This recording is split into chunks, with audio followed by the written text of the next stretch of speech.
As cruisers, are we being too hard on Carnival Corporation?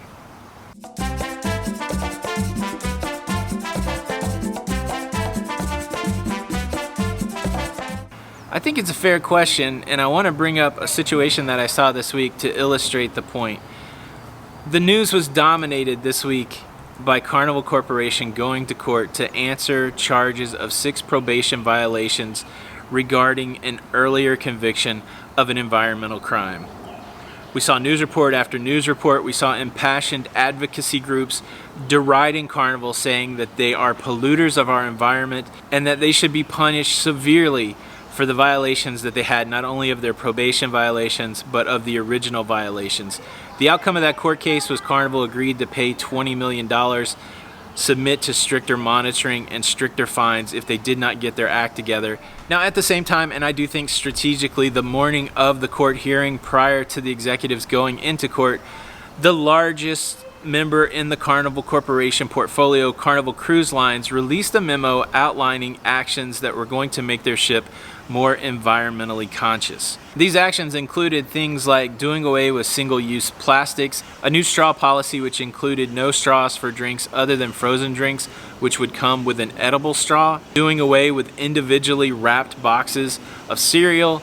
Of course, everybody knows Buttergate over the last month, doing away with individual packages of butter, focusing on using drink containers that were reusable or biodegradable, so using reusable plastic tumblers or paper containers.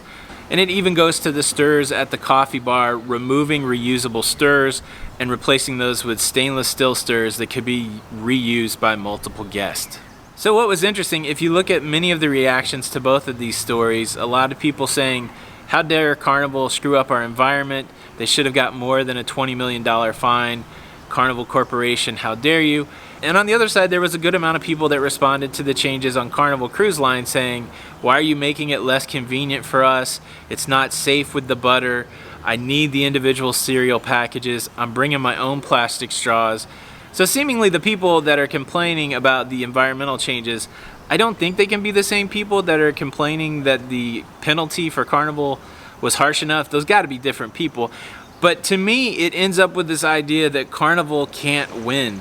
I've been tracking this for a couple years now, and it does seem like Carnival Corporation is the villainized cruise line. Like I said in the beginning, should we give Carnival a break?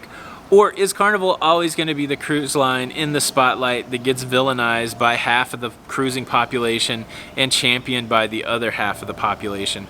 There's some old saying that you always have to have an enemy, and maybe in the cruising space, it's Carnival. They have a huge base of loyal cruisers, and they've completed many cruises across the globe. I don't think I have any real answers today. I really just wanted to kick off the conversation.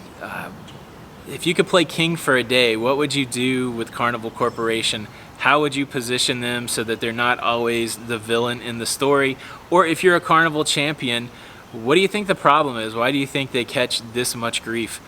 It would be an interesting conversation. Let's have it in the comments below. Thanks for stopping by. I hope you liked the video. If so, please hit the like button. Consider subscribing to the YouTube channel. This is Tony for Lido, Loca, and until the next time, we'll see you on the Lido. Bye.